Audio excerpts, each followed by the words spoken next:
palavra ortodoxa, ela vem do grego, significa opinião correta. O período compreendido do quarto século até o século XVII, durante 13 séculos de hegemonia da Igreja medieval, é conhecido também pelos estudiosos como o período ortodoxo da teologia cristã. Porém, a ortodoxia que vai do quarto século ao XVII, da Igreja medieval, ela colocava as doutrinas básicas dos pais da Igreja, como Tertuliano, Agostinho, que fundamentaram a doutrina de Deus, do Espírito Santo, da salvação, de Jesus, da Trindade, do pecado, das últimas coisas. Esses blocos de doutrina que norteiam a fé cristã, eles foram fundamentados pelos pais da Igreja no início do quarto século. Porém, a Igreja medieval, ela passou a colocar a tradição da Igreja em pé de igualdade com a ortodoxia bíblica. E, por causa disso, houve um cisma. A Igreja oriental, ela discorda dessa tradição da Igreja. Por isso, essa Igreja oriental, no século X, ela vai ter uma ruptura. Ela vai romper com a Igreja romana. A partir do século X, nós vamos ter a Igreja romana ocidental e vamos ter a Igreja ortodoxa, que é a russa, a grega e região, abrangendo a região oriental e parte do leste europeu. E por que houve esse rompimento? Porque a Igreja ortodoxa, ela não aceitava a idolatria, não aceitava imagem. A Igreja ortodoxa grega, ou a Igreja oriental, russa, e alguns países árabes, que também tinham em seus países a sede da Igreja ortodoxa oriental. E no século X vai haver esse rompimento. Eles não vão mais aceitar o Papa como autoridade da Igreja. E nós vamos ter depois uma outra cisão, que é a Reforma Protestante, que é uma cisão mais radical, porque a Reforma Protestante ela vai romper com a ortodoxia da tradição.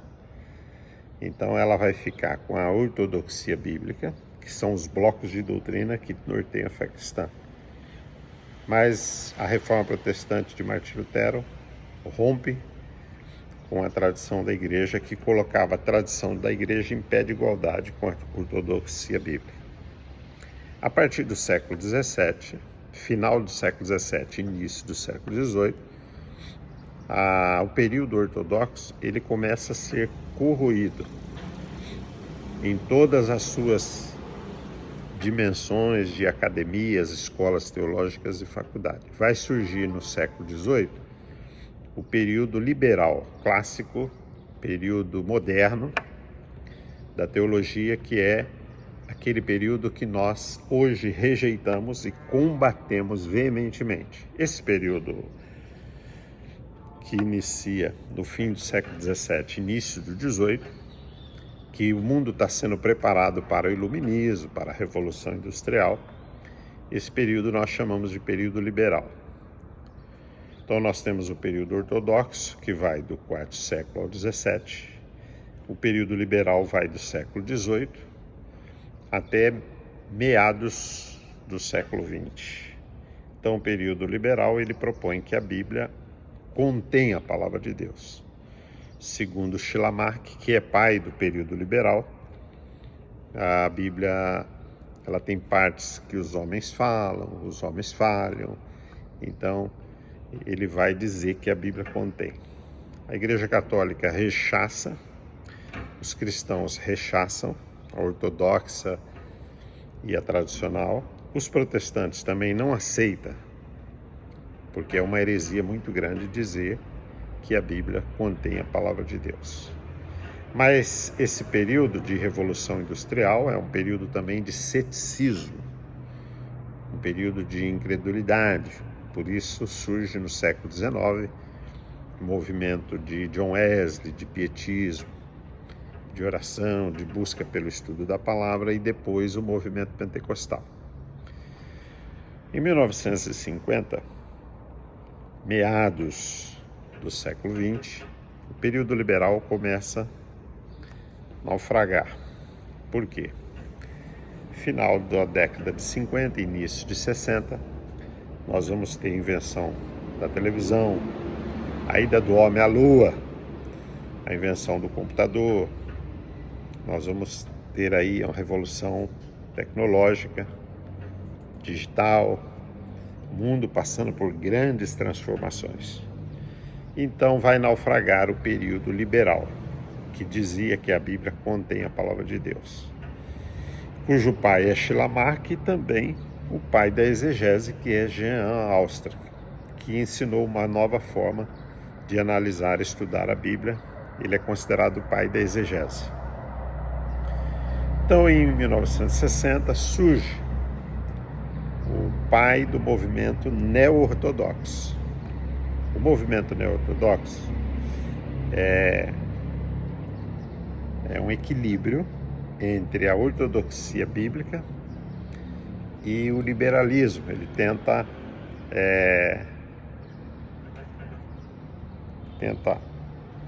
trazer os dois pontos para o equilíbrio. Ele diz assim: a Bíblia é a palavra de Deus, mas ela não está morta, ela não está parada. A Bíblia é dinâmica.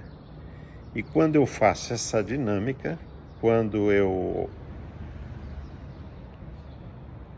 coloco os pontos do contexto próximo, contexto remoto, o contexto bíblico, quando eu faço uma análise do que é uma metáfora, então, e quando eu tenho honestidade na análise da interpretação, então ela se torna a palavra de Deus para quem me ouve e para mim que estou estudando.